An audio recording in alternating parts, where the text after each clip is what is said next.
Hey everyone, welcome to the RotoGrinders Morning Grind Podcast. I'm your host, Stevietpfl. It's Wednesday. It's January 31st. It is 2024. We have 9 NBA games to talk about here on today's podcast. Joined today by my good buddy, Keith Eys819. Keith, only one back-to-back. Feels great after yesterday's slate. What a mess that was, but definitely very happy to only see one team on a back-to-back for our main slate here. How are you doing, my friend? Yeah, doing well. Only one back-to-back, but already huge injury news. So it's going to be just as wild. With Luka out, we've got the Dallas situation again, and they've got one of the toughest matchups in the league. So that'll definitely be an interesting game to break down. But yeah, 9 games, nice size slate, and should have plenty of options here. Yeah, a lot of injury news already that we're going to be talking about, breaking down. As always, we are a first look podcast. There could be stuff that changes throughout the day, so make sure you're keeping up with the news and use us as a first look. We're just trying to get you steered in the right direction for the upcoming slate. I had someone message me today saying that they use all my opposite picks and they're very thankful for what I do. So, like, yeah, those are the best. No, I appreciate all you guys. Whether you want to listen for playing the opposite picks or you play the picks I give out, either way, thank you for hanging out. What's up, YouTube? What's up, Richie? Easy. Hope you guys are having a fantastic Tuesday night. If you haven't already, subscribe to the RotoGrinders Morning Grind YouTube page. If you haven't already, we appreciate it. We're getting close to 1,000 subscribers over there. That was a goal for last year, but hey, it'd be great to hit it here at the beginning of the year. We're going to jump right in. We've got a lot to talk about. We have the Clippers in Washington right off the bat here, 239.5 total on this game. It has the highest implied total on the slate. Clippers a 12-point favorite. Zubac and Livers out. Let's start Clippers here first. Great pace up spot for LA. You know, when we're looking at pace in general, Washington plays at the fastest pace in the NBA. The Clippers are a team that are typically bottom 5 in pace, so they are getting a huge pace increase. The one thing that I do want to point out is the Clippers are 5th in like total net rating, and they're a very good offensive and defensive team. Washington's 26th. So a little lopsided matchup here, and that's where the 12-point favorite Clippers are on the road. But it's a fantastic matchup. The pricing on the Clippers are very doable. What are we doing here with LA? Yeah, I mean, one of the best matchups you can ask for against Washington. A little bit of blowout risk, obviously, but I still have a ton of interest here. I don't know for sure if Paul George is still on the minutes limit. He's only played 27, 22, and 28 minutes in his last 3, dealing with that growing injury. So definitely be keeping an eye out for news. If Paul George is still limited, not that he can't get there in 30 minutes, but I would definitely want mid-30s would be much more preferable, obviously.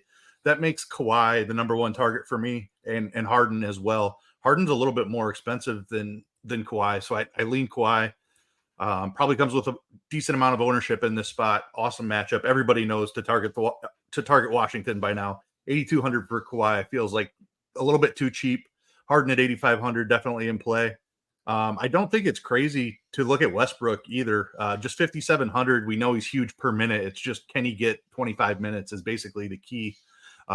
If he's in the low 20s, it's going to be a tough path to get there, but maybe he gets a little extra run in a blowout as well. So I do have interest in Westbrook and maybe some Norm Powell as well, just because he could see upper 20s minutes if he gets a little extended run. If they're up big in the 4th and he's out there for his shift, maybe they just leave him out there and don't bring guys like Paul George and Kawhi back onto the floor. But tons of interest all around. Kawhi, the number 1 target for me. Yeah, Kawhi's the number 1 target for me as well. This seems like a good defensive matchup for Kawhi too, where he can like get that like 2 to 5 stocks on top of, 5 assists and double-digit rebounds and points. So this could legitimately be like one of those games we see Kawhi have like a 38-5 3-1 type of game, and he's 8,200. So absolutely like the Kawhi call. I would rank them Kawhi, Harden, and I think I would rank Powell or Theis over Paul George. And I know that sounds crazy, but like I don't mind taking some chances on these cheap guys and just saying if this game gets out of hand, Paul George is going to be one of the first guys off the court type of thing. So I'm with you on George.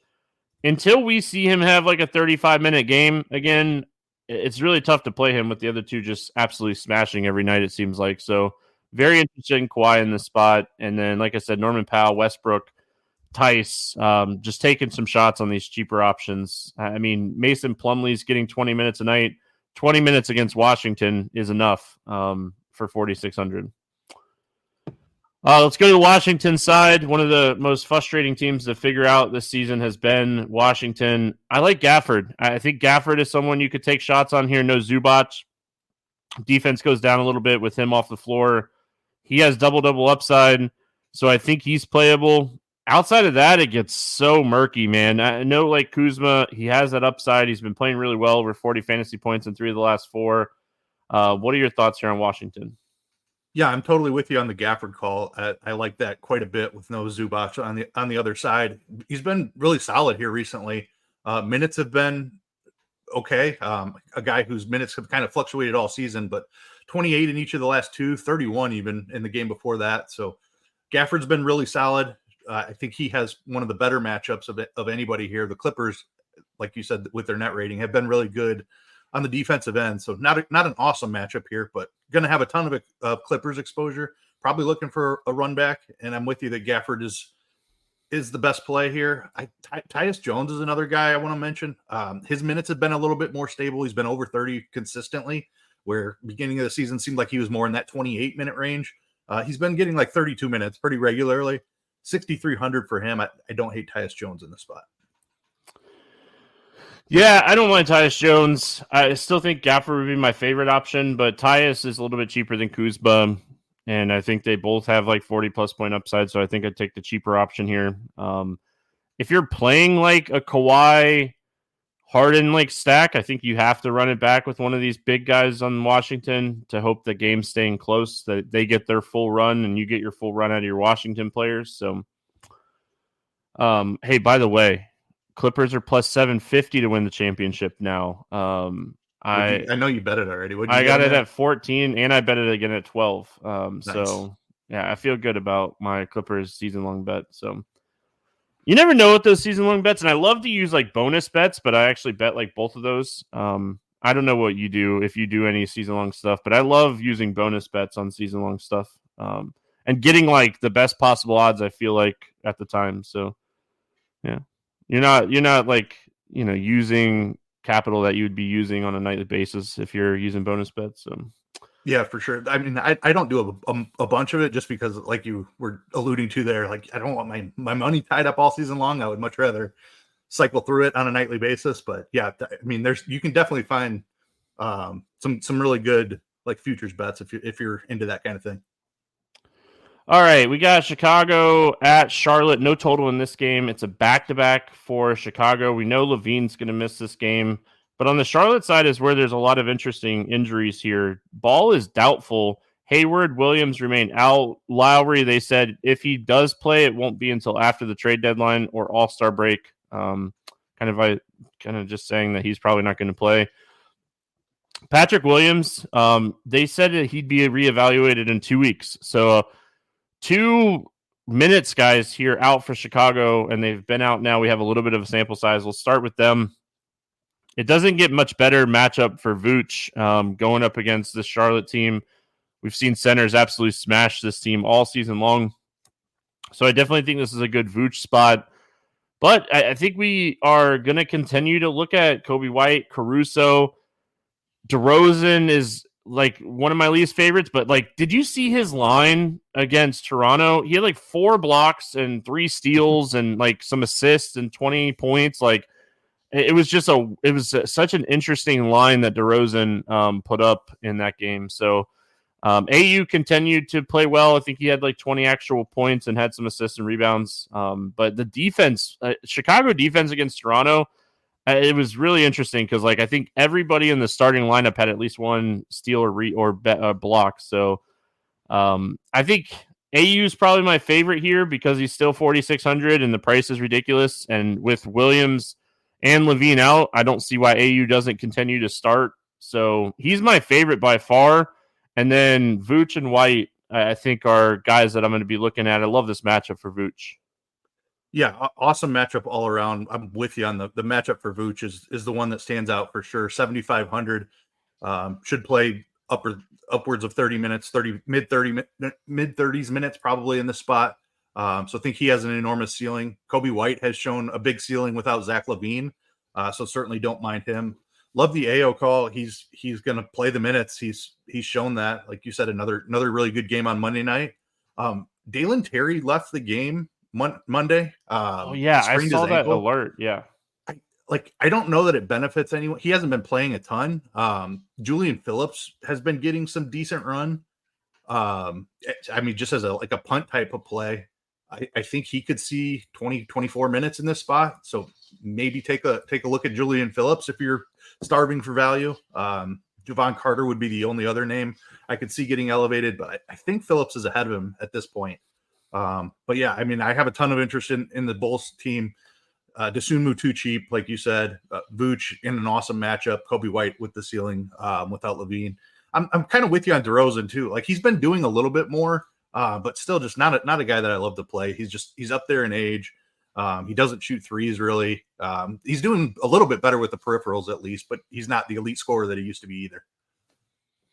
Love the Julian Phillips call. Shout out to you. Like he played quite a bit of minutes the other night when Patrick Williams got hurt, and he played 23 minutes. He's at 20 minutes right now, and we know Chicago. I mean, they kind of run their starters out. They're going to be on a back-to-back, and all the starters are going to be over 30 minutes. The one thing that we can continue to say about Chicago is they love to run that 8 to 9 man rotation. You know what you're getting out of your starters, and Phillips is going to get some run here. So I love that call. He's 3,200 on a big slate. That's going to open up a lot. Granted, we do have a lot of value that we're going to talk about as we're going here, especially on that Dallas side. But there's plenty of studs to pay up for on this slate. So I like that call a lot. 3.2K is always great. Charlotte. One of the reasons that I like your 3.2K call there is I think I want to pay up for Miles Bridges on this slate. Looking at, one of the reasons is Patrick Williams. One of the reasons that he played so much is he's such a good defender. So him being out definitely takes a little bit of a hit to the defense here. Bridges is going to shoot a ton. Brandon Miller is going to shoot a ton in this game. And then I don't necessarily hate Nick Richards. He's going to play really solid minutes, but his price is kind of caught up. So I think I want to take shots on Bridges, Miller, Martin, and the point guard situation between deciding if it's going to be Ish Smith or Nick Smith Jr. It is tough, but Rozier is gone. Ball is doubtful. One of these guys is going to have to play some minutes here. Yeah, the point guard is really difficult. Who might Frank Ntilikina got a little bit of run. You would prefer to see him out to want to target these point guards. I think neither one of Ish or Nick Smith played a ton in that last game, so it's really hard to want to target them. They're both really cheap. I wouldn't be surprised if one of them gets there. I would prefer not to have to try to figure out that situation for this slate, but we'll see what kind of value opens up. You mentioned Dallas. I just mentioned Julian Phillips on the other side. So there is some 3K type of plays for sure. I like the Miles Bridges call a lot. I totally agree with you with this matchup. No Patrick Williams. They're going to be hurting for size quite a bit. Chicago is. So Miles Bridges could really get off here. Vooch is probably on Richards, and that leaves maybe DeRozan on Bridges. He should absolutely crush DeRozan. Brandon Miller is a guy who I played a ton of against Houston and against Utah, and he completely crashed and burned. I played none of him against the Knicks in his last game, and it was the ceiling game that I had been chasing. Totally missed it. So definitely going to have to go back to some Brandon Miller here. He was a guy that as soon as Rozier was traded, I knew that I wanted to be heavy on Brandon Miller over the next couple of weeks until his price caught up, because he has a better role than where he's priced. He's going to be probably the second option on this team while LaMelo is out behind Bridges. When LaMelo comes back, he's going to be right there with Bridges, I think, for like the second or third highest usage on this team. So Brandon Miller at 6,600, I have a ton of interest in. I don't mind Richards, but I agree that the price has kind of caught up with him. For what it's worth, last game against the Knicks, they started Bridges, Miller, Martin, PJ Washington, Nick Richards. So they just avoided the whole Ish Smith, Nick Lakina, Nick Smith. Really. Yeah, they just avoided it. And like Bridges, Miller, Washington, and Richards all played over 35 minutes, and Cody Martin played 31 minutes. So I think if you're attacking the Charlotte team, I think you potentially, I hate to say this, knock on wood, but I think you could trust the starters. I think the starters are going to play minutes, and they're going to rely on these guys a lot. And they did some weird rotations with Miller to get Miller and Bridges off the floor, and like to have them on like one on, one off at times where there was always one of them on. So you could play them together at their prices, I think, because this should be a spot where they might go a little overlooked just because of it's a 9-game slate and they don't have necessarily the best matchup. Speaking of bad matchups, Detroit at Cleveland, 228.5 total here. Cleveland, a 12-point favorite. Stewart's out for Detroit. Garland upgraded to questionable for this game. I think this would be a good spot to kind of ease him back here. I know he's missed, I think, like 19 or 20 games in a row. And then Jerome's still out for Cleveland. But let's start here with Detroit. The biggest news here is Cade Cunningham is probable. He returned against Washington. It was on Sunday, right? Saturday or Sunday? I know he returned over the weekend and played 35 minutes against Washington. I think that kind of shocked a lot of us. We weren't expecting, after missing almost 3 weeks, for him to come back and play 35 minutes, but he did. What are we doing now with this Detroit team? Really tough matchup going against Cleveland. They're starting to get healthy. I know Gallinari doesn't play a ton of minutes, but he's back. Or is he traded? I don't know. But I think there's enough here where I don't necessarily have to target Detroit against Cleveland. Yeah, I agree. Not very much interest at all. In fact, no interest outside of Cade Cunningham. And I'm only slightly interested in Cade because of the 35 minutes that we saw him play. It is not a great matchup, but if he's going to be out there for mid-30s minutes, I suppose I might take a shot or two, but going to be way down the list. He affects everybody else, so I don't think there's really anything else worth chasing in a really tough matchup with Cleveland. I'll basically be out on Detroit. Easy wants to know if we think Thompson's going to start at the 4 here. I assume with Stewart being out is kind of the thought process with that. So do we think it had been Kevin Knox? I think they probably go back, which is not exciting at all. I know, but that's the true answer. They've been rotating in Muscala too. Like we were just talking about, was it Charlotte or somebody, or it wasn't Charlotte. It was Chicago or somebody playing like a really tight, like 8-9 man rotation. Well, Detroit's playing 20 guys a night. So it's, I'm exaggerating a little bit, but I mean, they're realistically playing 10, 11 guys a night. So it could be anybody. I like the thought process, right? Like Thompson is 3,900. If he does draw a start, if he draws a start over Knox, and yeah, I would have interest then. Yeah, I would too. I mean, if we're going to be looking at 25, 30 minutes, Cleveland has size, so it wouldn't shock me if he draws a start. So I think Thompson's a good name to bring up. But like even Isaiah Stewart, he's 20, 25 minutes a night. So if you can get 25 to 30 minutes that Stewart's playing for Thompson, that's not a bad price. Hate the matchup. Cleveland side, love the matchup here for Cleveland, but we're getting a lot of mouths to feed. Mobley's back. Came back, only played 21 minutes the other night. I assume that he's going to be around that or maybe a little bit more. We were a little worried about the rebounding rate for Jared Allen with Mobley back. He said, watch out, guys. I'm going to go out and grab 17 boards. If Garland comes back, I don't think he will play full minutes. It was a jaw injury, right? Like he broke his jaw or something. So I don't know like what kind of conditioning you can do with a broken jaw. Never had one. Just a lot of mouths to feed here in Cleveland. Great matchup. Jared Allen should smash if you think this game's going to stay close. Mitchell 9,600. I think I'll pass on Mitchell, even though like he could put up 50 fantasy points in 28 minutes in this game. Yeah, I think assuming that if Garland does not make it back, I have some interest in Mitchell, but I think Garland would really impact Mitchell's ceiling. Not to say you can't get there in an. What awesome if Garland matchup. comes off the bench and has a 20-minute limit? Yeah, I probably have a little interest in Mitchell in that spot. I do think that Garland impacts Mitchell's usage a decent amount, though. But if he's super limited or not starting, then I still do have some interest in Mitchell. I do prefer saving the money and going down to Jared Allen. I think that's where the real ceiling is at. Mobley probably still on a minutes restriction. I would guess he gets up to like 25, 26 minutes in this spot, but I don't think he's going to be full quite yet. And the matchup is incredible. So give me Jared Allen over Mitchell. But if Garland is limited, then I don't hate it. Not touching anybody else outside of Allen on this team, though.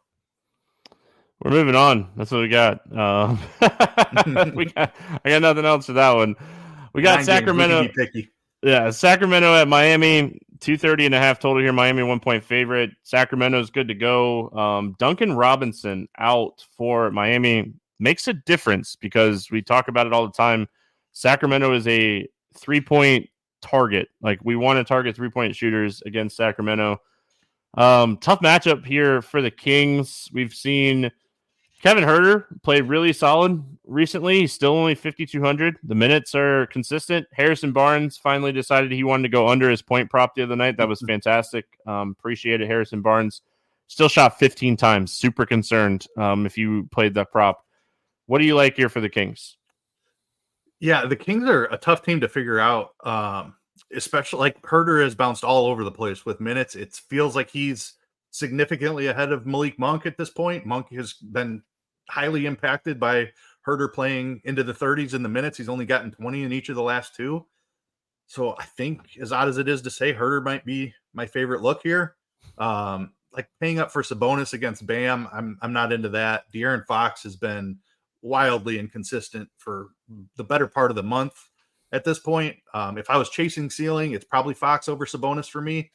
Don't think I need to do it on a 9-game slate. Tough matchup against Miami. I will say, since Miami acquired Terry Rozier, their defense has not been as strong. So it's not as tough of a matchup as if you're looking at season-long numbers, I don't think. But still, it's a tough spot for Sabonis for sure. Fox's inconsistency. I think Keegan Murray could be interesting here. But Huerter is a little bit cheaper, and he's been the usage guy with Harry Barnes. Probably not playing Harry Barnes. He's up to 5K, but a little sprinkle of Huerter. I don't mind chasing ceiling with Keegan Murray or Fox. I saw something interesting about Murray the other day. He's shooting like 50% from the field at home and like 42% on the road, and it's like 43% from three at home and like 28% on the road. So just interesting. Throwing that out there. I mean, home road splits to me are not something that I like end all stat, but when it's like that's a large number of threes, and when you're making a lot of your upside on threes, it was an interesting note to kind of write down when I was in my mental write down. Huerter is probably my favorite too. It's weird, right? Like, a month ago I would have been like, he was playing like 18 minutes. Like even when he started, like he just wasn't getting any run, but he's climbed out of the doghouse, it appears. Yeah, and I mean, like, Sabonis has ceiling in any matchup, so if you're playing a bunch of teams, I understand it. It's not my favorite spot. Yeah. Miami side, I think I'm going to put Bam and Butler on the bench today, and I think I'm going to take some shots on our good friend Tyler Hero. Love this 3-point matchup. He gets double-digit threes up a lot. I think this is a spot we want to take some Tyler Hero, and I think I prefer him over Terry Rozier. When I'm looking at just like, we know Tyler Hero is going to get double-digit threes up most nights. And I think that's the guy I want against the Kings who give up a ton of threes. Yeah, love that call. It's Tyler Hero for me as well. It hasn't really been all that impacted. I mean, like you said, he's still getting his shots up. A little bit of concern with Rozier coming into the fold, who is a much higher usage guy than somebody like Kyle Lowry. Was a little bit concerned Hero's usage might suffer a little bit, but 18 shot attempts in each of the last two. So doesn't appear that he's that impacted. He's going to get his shots up. So love the hero call. I definitely will take some shots on Terry Rozier as well. 6,300. Not quite playing as many minutes as you would like, but I think this is a really solid matchup for him as well. Don't mind some shots. I never hardly ever play Butler, so I'm out on him in this spot. I think Bam is okay, but I'm with you. I think you just save some money. Go down to Hero and Rozier are the spots in this game.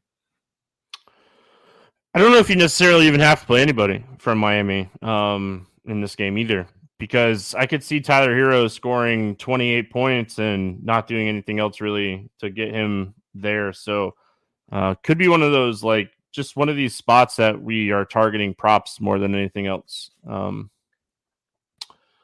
Orlando at San Antonio, taking on the Spurs. We got a 228 total here. Magic 5-point favorite. Harris out for Orlando. Bassey out. Collins and Keldon Johnson questionable for San Antonio.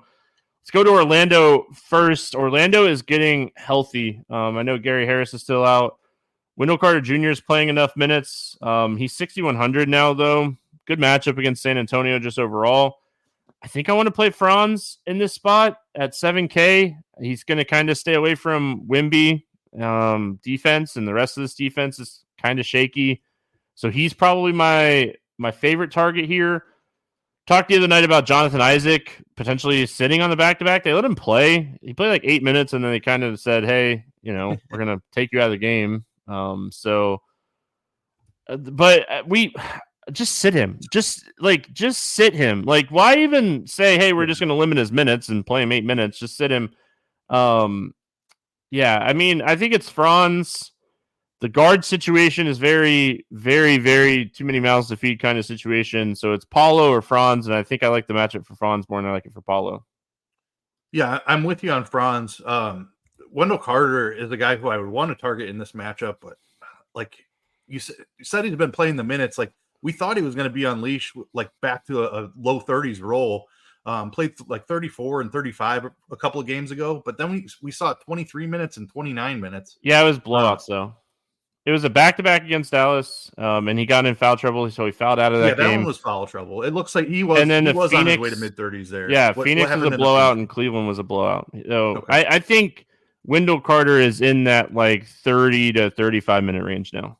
Okay, fair enough. And since you're a Magic fan, the Jonathan Isaac stuff is super interesting. He's only 3,800, and they kind of took the leash out a little bit. 22 minutes and 23 minutes. Is that a role that we can count on, you think? Being that it's not a back-to-back, he's got a day of rest here. One of the best defenders in the NBA, in my opinion. I don't know where he actually ranks, but when he's healthy, I think Jonathan Isaac's one of the best defenders in the NBA. I think his defense earns 20-plus minutes a night. When he's healthy. I mean, this is a guy that has not been able to stay healthy, and when he's been healthy, he's just been phenomenal. So I think in your like large field tournament scenario, sure, why not, right? Like you roll the dice on him getting 20 minutes here. Who did you just talked about somebody who was like 3,200? Julian Phillips. Yeah, so like I think I'd prefer Phillips still, unless Phillips like is that like, hey, everyone's playing him kind of guy today. That's the only bad thing about doing like a first look podcast. We don't have an idea of projected ownership, but if Phillips is like 30-40% and Isaac's 3%. Yeah, I mean, there's exactly the situation I'd be targeting. Yep. I mean, there's your pivot, right? Like Isaac is legitimately one of those guys that can. I mean, he's the guy that can get you 3, 4, 5 steals and blocks in a game when he's on. So like, and when you're playing a big man spot, you're going to get some rebounds and you're going to get some easy putbacks as well. But I mean, I just looked at his defensive rating on the season. It's 99.1. He's a phenomenal defender. And this is one of the best matchups for stocks as well. The Spurs turn it over a ton. So this call is really growing on me. If Phillips gets any ownership, I'll be all over Isaac. Yeah. I mean, again, like from a floor standpoint, we both think it's Phillips. But if you're looking for a pivot, maybe Isaac's the guy. I'm not worried about him minutes wise. He, like you said, he should be in that like 20-minute range. But the risk you are taking is like he does end up playing like 14 minutes. So, but the fact that they started to extend him, they even let him play in a back-to-back, whatever you call that, I guess. But Yeah. But yeah, Wendell Carter Jr., I think his minutes are in that 30 to 35 range for what it's worth, because, I mean, you just want, the games stay close. I think he gets his minutes, but blowouts, he's going to be one of the first guys off the floor. So Magic are interesting. I mean, like I said, Franz is my favorite, and then like maybe looking at some of these secondary pieces, like point guards against San Antonio has been a thing. I think I'd prefer Fultz if I was going to roll the dice on a point guard here. But overall, don't think I want to mess with a point guard. There's too many mouths to feed. San Antonio is super easy for me. It's Wemby. Done. I mean, okay. To humor me, Keith. Does Keldon Johnson potentially missing this game change anything for you? It doesn't. Like, I'm with you. It's Wemby and nothing else for me here on the Spurs. I think the guy that gets elevated minutes in that spot is Champagnie, and he just hasn't done much with his minutes this year. But you could potentially see him play like upper 20s minutes. It really, Keldon missing doesn't do much for me. I suppose it does mean more. What about Jetty? Like, wouldn't Jetty play if Keldon sits? Yeah, I mean, I don't think he's going to get more than 20. And I guess he did play 29 the other day. I still don't think they prefer to run him out there. The Keldon being out would boost usage for Vassell and so on. I still don't have a ton of interest. I just don't like the matchup against Orlando. They've been really solid on the defensive end this season. No, I agree. Our second unit defense is getting healthier too for the Magic, but Jetty played 29 minutes with Keldon playing and would have, I mean, him and Blake Wesley would have a lot of that usage with the second unit, and they closed with Jetty the other day in that game over Sohan and Champagne. Like, he's not going to close. Julian's not going to close. So maybe in large field tournaments, another pivot if we get, this is all just talking about like if we end up getting the chalky Phillips, right? Like if Phillips is just that guy that people are just on today, we're just looking for some pivots. That's all. Yep. Yeah, the Jetty's minutes are interesting. I did not realize he had closed in the last game, so definitely something to look into. Yeah, I looked in Court IQ because I was curious. Like if Keldon had left the game for a little while with the injury or anything, and like he played his normal 29 minutes. So yeah, Jetty got a lot of run over Julian in that game. Like Julian barely checked back in both halves in the second quarter and fourth quarter. So maybe we're seeing a trend. It's Pop, man. You have no idea what to expect. Right.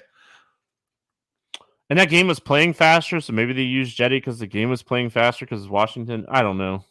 Good luck figuring out what's going on in Pop's head. Not even going to try that. We got Denver at OKC, 229.5 total here. Thunder a 1.5 point favorites. We got all the injury news in the world to look at this game. This game is going to determine a lot on the slate depending on who's in and who's out. Jokic is questionable on Denver. Dort, SGA, Holmgren, questionable. Williams out for OKC. That could mean a lot of Josh Giddey. We'll talk about that in just a second. But let's go Denver here first. If Jokic sits, I assume he plays. He's been playing through injuries all year. I don't think he's missed a game since like November.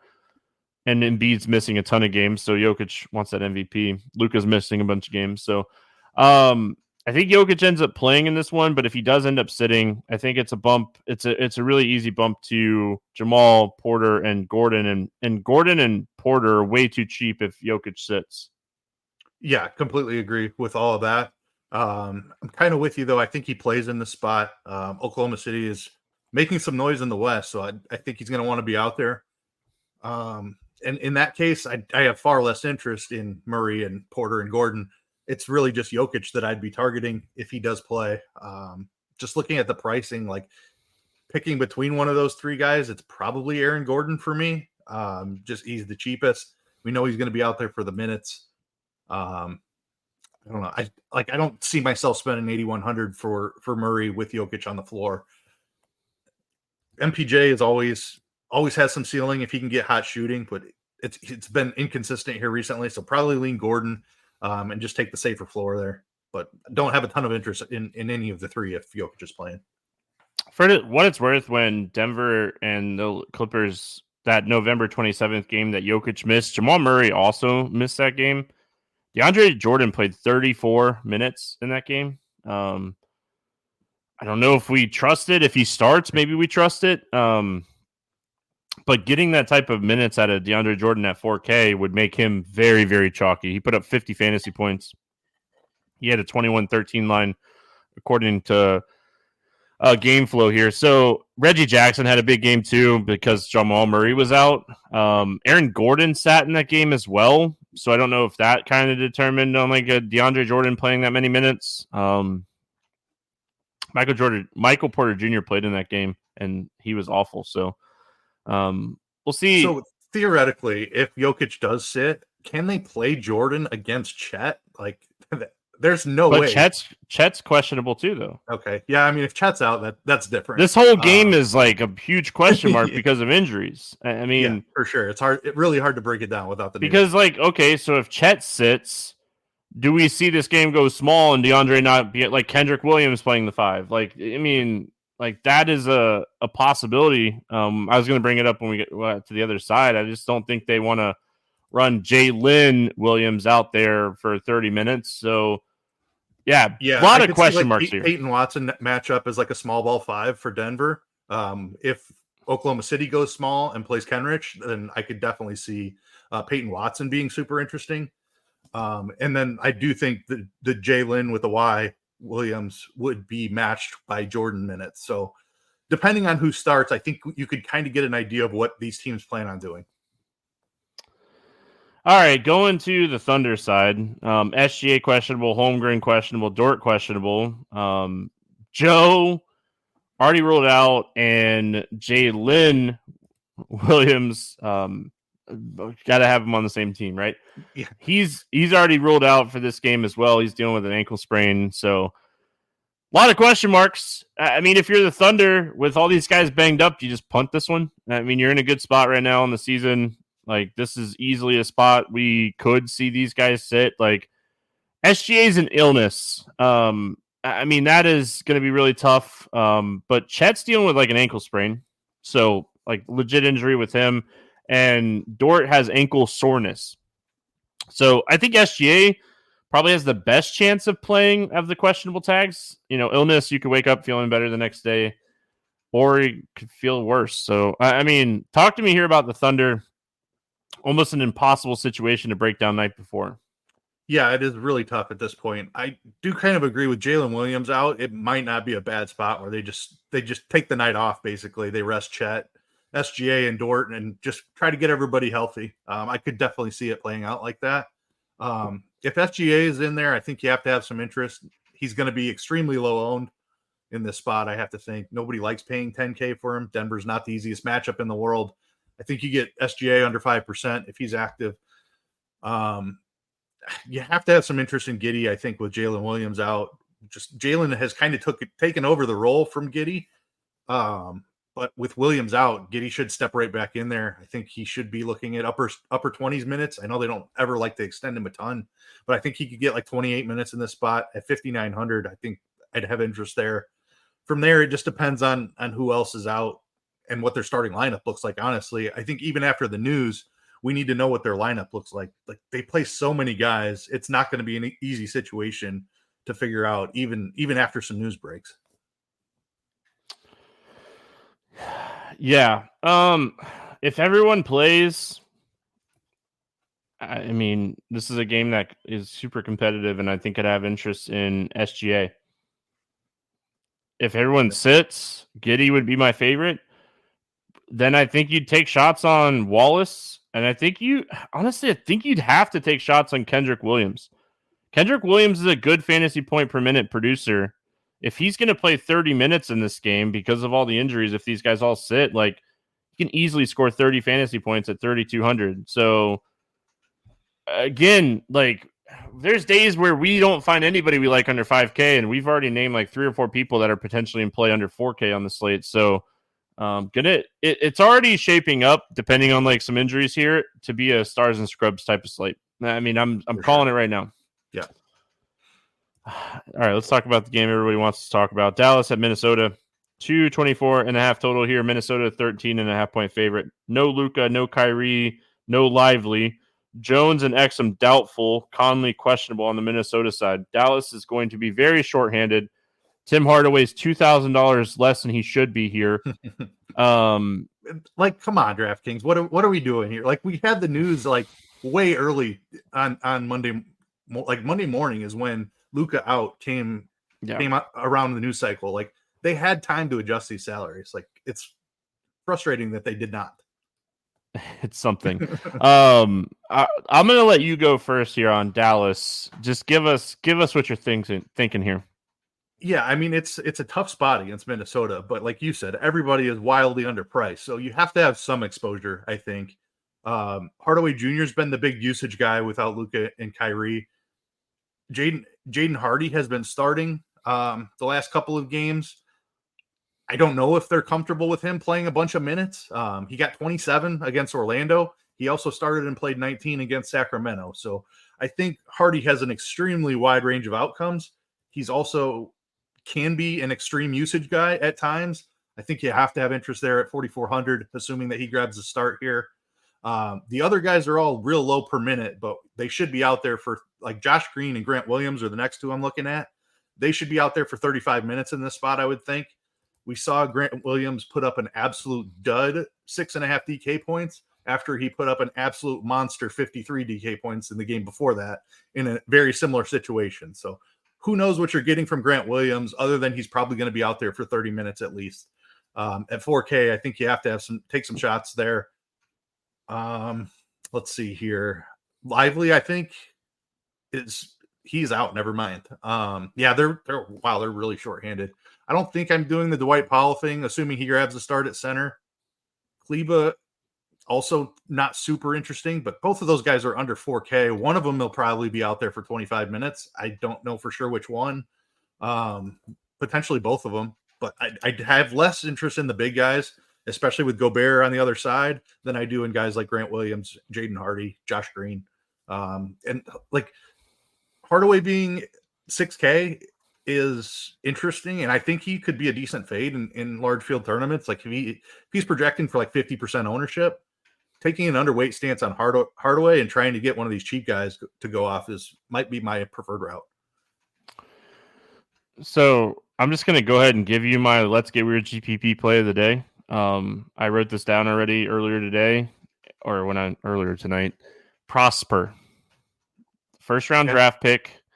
Isn't this the perfect opportunity to get him some NBA minutes? I mean, you're missing legitly four starters, right? Derek Jones, yep. Luka, Kyrie, Lively, Exum, potentially another starters, but like they kind of like, isn't this the perfect opportunity to get Prosper minutes? I mean, why else get him called back up from the G League and just have him riding on the bench for an opportunity like this? I mean, when you have a first round draft pick and you're going to ride him on the bench, see what he has. I mean, and great, I could be way off. I could be way off. I love this call. I think you're onto something. Look at the guys he's competing with minutes for. Yeah. Dwight Powell, Maxi Kleba, Rashawn Holmes. They do not care about any of those three guys.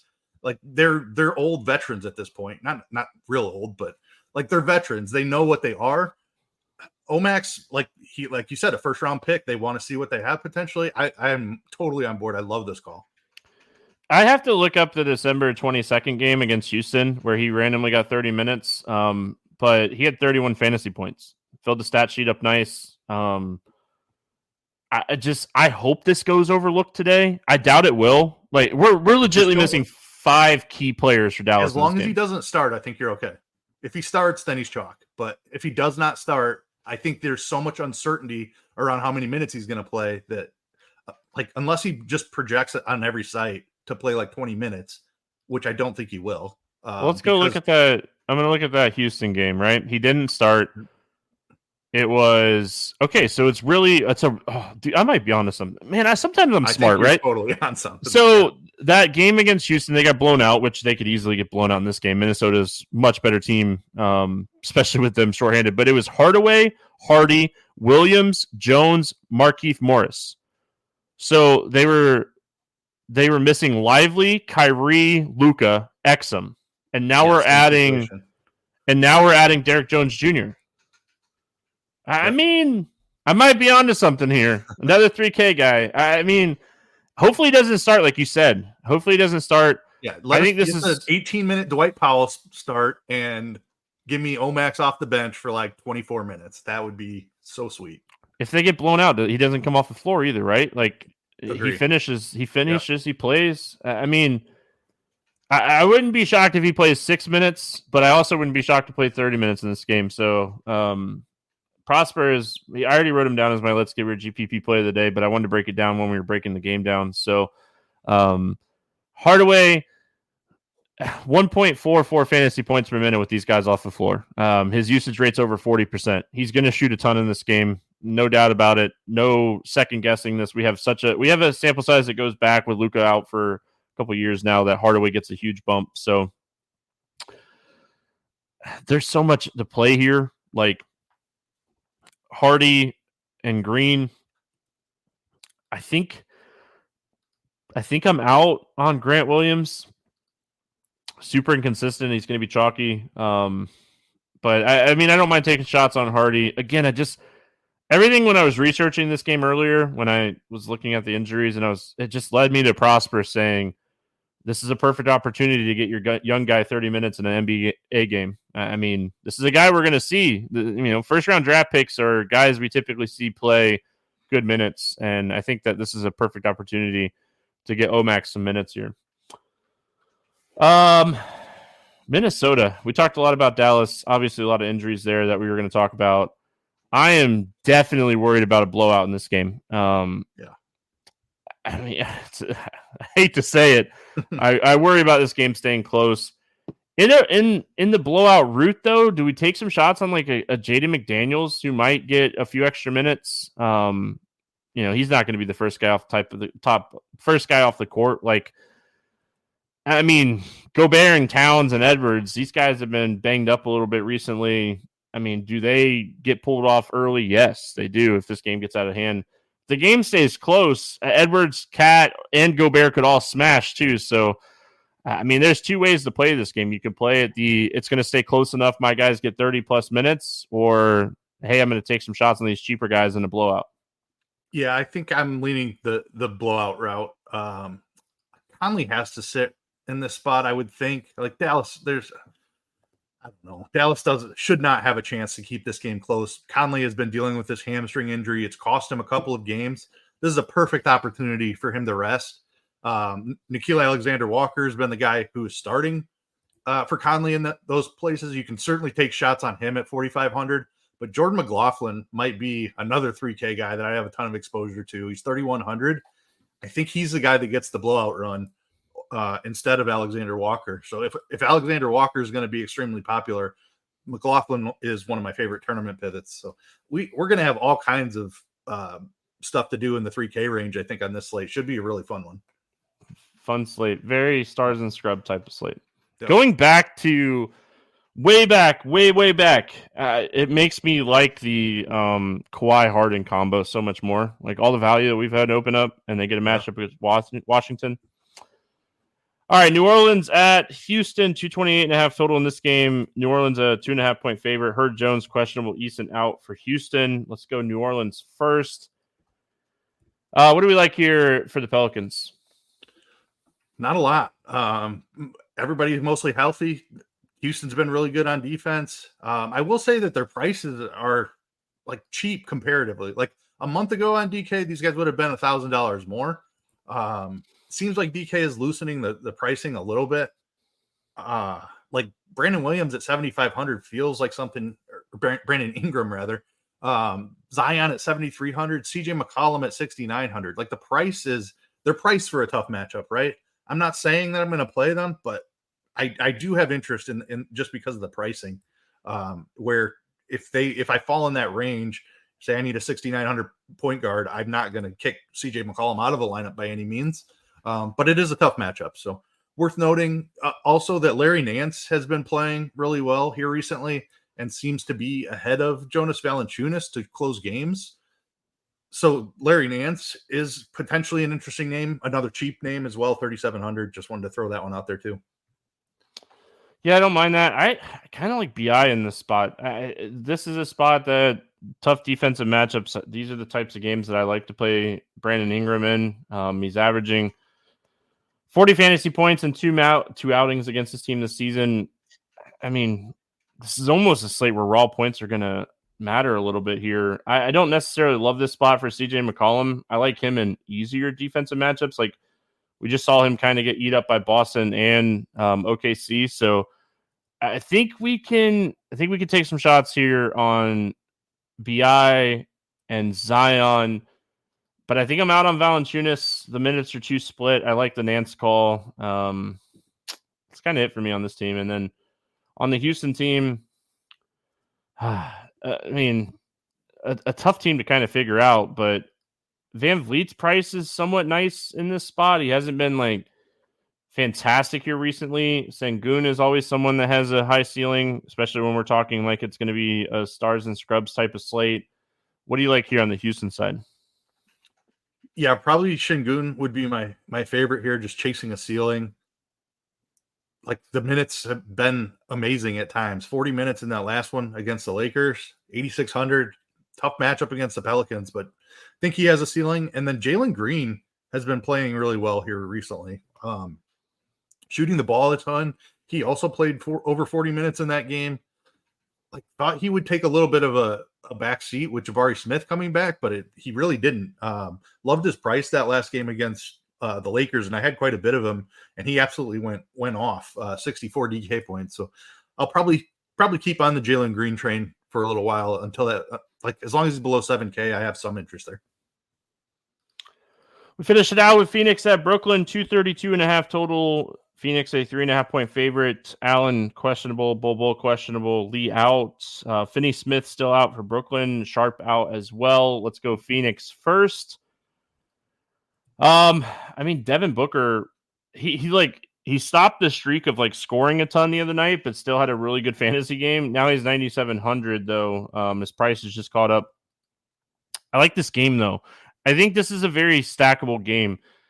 Necessarily, when you're looking at this game, matchup-wise, pace-wise, all that stuff, might not jump off the board, but competitive basketball game-wise, I think this game is great in that aspect. And that's why I think I want to pull the trigger on a little bit of Booker and Durant, maybe even fire some shots at Bradley Beal on this slate. Like a 3-entry max, I'm probably getting exposure to Booker, probably getting exposure to Durant.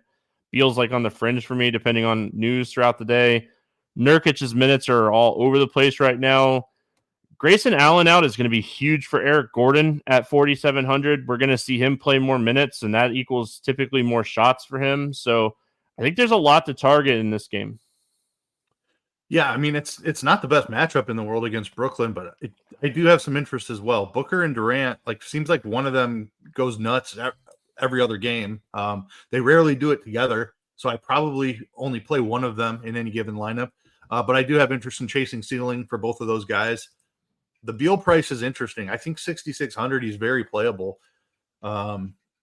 He's been still getting plenty of usage. He's doing a little rebounding and a little assisting as well. So I do have some interest in Beal, and I love the Eric Gordon call as long as Grayson Allen misses. Saw him play 34 minutes without Allen in the last game, and he absolutely went off. So I think you can go right back to that. But I think Booker Durant would be my first look, and I lean Booker slightly over Durant. Josh in chat says Okaji might start if Grayson's out. Do we have any interest in Okaji? No, I mean, I think I would rather take shots on some of the other 3K guys that we've talked about. I prefer Julian Phillips, I think. He's started and played less than 20 minutes a couple of times this year. So even if he does start, I'd be a little concerned about how many minutes he's playing. Well, their rotation could finish Booker, Durant, Beal, Nurkic, Gordon, right? Yes. Or Eubanks, Nurkic, like one of those two bigs, and like they can finish with Gordon in on both halves. So like you might get Okaji start, but you might only get like 10 to 12 minutes a half, even with him starting. So he's cheap. Again, like we have a ton of 3K potential plays on the slate. So I think I'd prefer Gordon because I think they want Gordon on the floor to finish. And I think Gordon's just a better scorer than Okaji. Yeah, for sure. Brooklyn. Hey, Ben Simmons came back, played 18 minutes, almost got the poor man triple-double, 8, 11, 10. Put up 40 fantasy points out of nowhere. No one kind of expected that.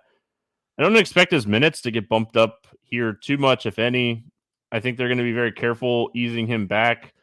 Saw Cam Johnson have a pretty decent game the other night. Cam Thomas has been playing really solid recently. Claxton gets minutes. I mean, I don't like playing Brooklyn players, but I like this game environment just overall. Like I said, I think this is one of those like really competitive basketball games where we have 1, 2, 3, 4 games with double-digit totals or spreads. So, yeah, I mean, I kind of have interest in the Brooklyn side here as well.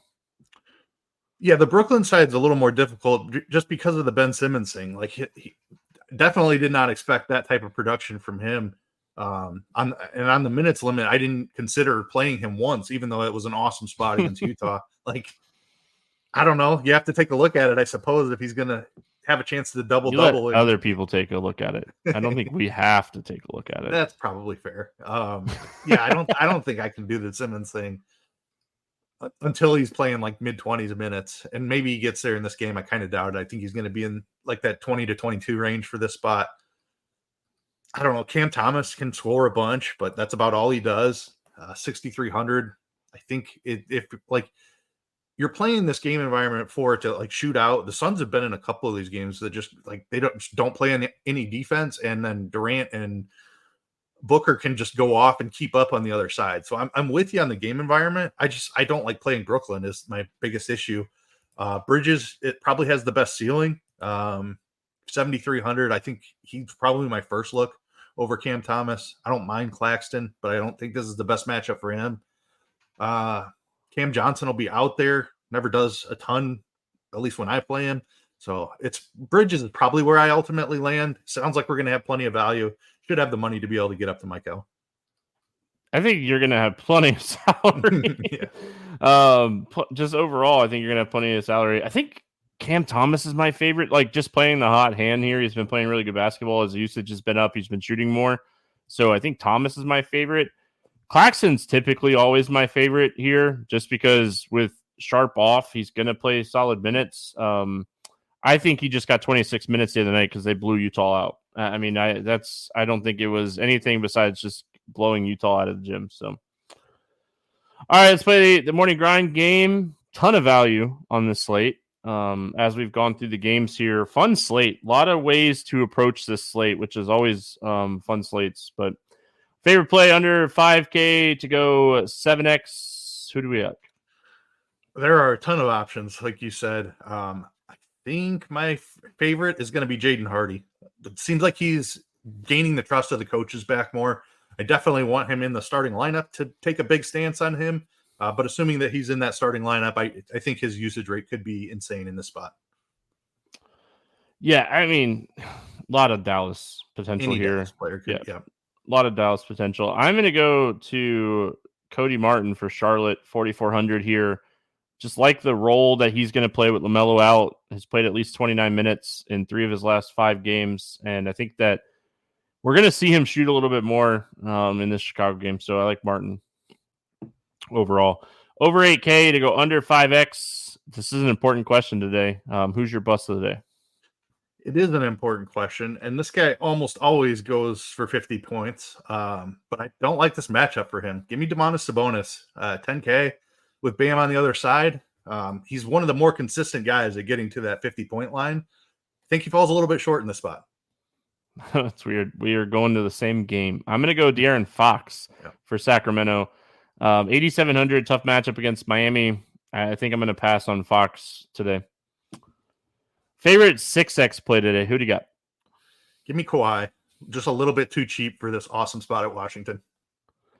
I don't want to say Hardaway for what it's worth. I do think that he is like my favorite 6x play if I was like just calling it. But I really like AU. He's been playing fantastic for Chicago.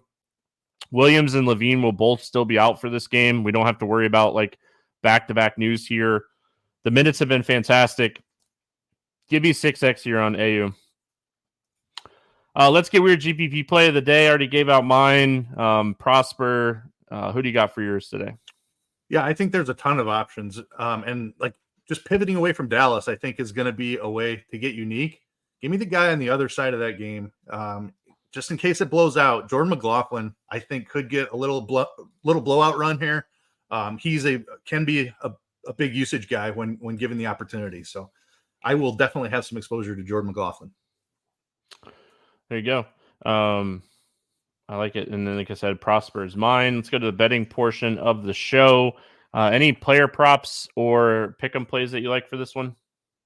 Yeah, I love this spot for Kawhi Leonard against Washington, a team that we have targeted all season long. They play super fast. They don't play any defense. Sitting at 26.5 points. Give me the over or the more than 26.5 points. Yeah, I'm going to fire that up on my sportsbook odds right here. Got that loaded up. I'm with you on that one. I bet this one already, but I'm going to go back to my Harrison Barnes train here. He's at 14.5 points. He gets a tough matchup here going up against Miami. I know he's been shooting more recently, but Harrison Barnes is just not a guy that is going to score 15 points a night most nights. So I'm going to keep riding this under points until they get it back down to like 11.5, 12.5, what it's been at a lot of the season. So I'm going to take Harrison Barnes under 14.5 in this one. Any money line against spread stuff that you like on this one? Over unders? Nothing that was really standing out to me from money line spread standpoint. Let me just see. No, I don't think I have anything for money line or spread. Yeah, I mean, if you want to get frisky, you probably take Minnesota minus 13.5. I don't know if that's enough with all this Dallas players out, but I did have another player prop that I like, so I'll give out a second player prop today. I like Tyler Hero over 18.5 points. Sacramento is allowing the most threes and one of the highest true shooting percentages on the season. This is a guy that has had at least double-digit shot attempts from three-point line in 4 of his last 5 games, and his double-digit shot attempt streak goes back so far that I stopped counting. It's like December something. So just a guy that's going to give up a lot of shots against the Kings. Great matchup. Give me over 18.5 points for Tyler Hero in this one. Keith, any final thoughts before we get out of here? Should be a wild one. Looks like a really fun tournament slate. So can't wait to see what these ownerships look like, and get out there and get some tournament teams loaded up. All right, we're gonna get out of here. I got some NASCAR work to do. I got to go start digging into the Clash betting odds. I'm excited to have NASCAR back this weekend. I think we're back tomorrow. It's a pretty small slate for tomorrow. We'll be back tomorrow. I don't know if we'll be on YouTube or not, but appreciate everyone hanging out with us. We'll see you guys again, definitely on Friday. And yeah, Derek, I started watching the Netflix show. I think I'm through 2 episodes. My wife wants to watch it with me, so I have to watch it slow, or I'd already be done with it. But hope everyone has a fantastic Wednesday. We'll be back tomorrow. Good luck, everyone. We'll see you then.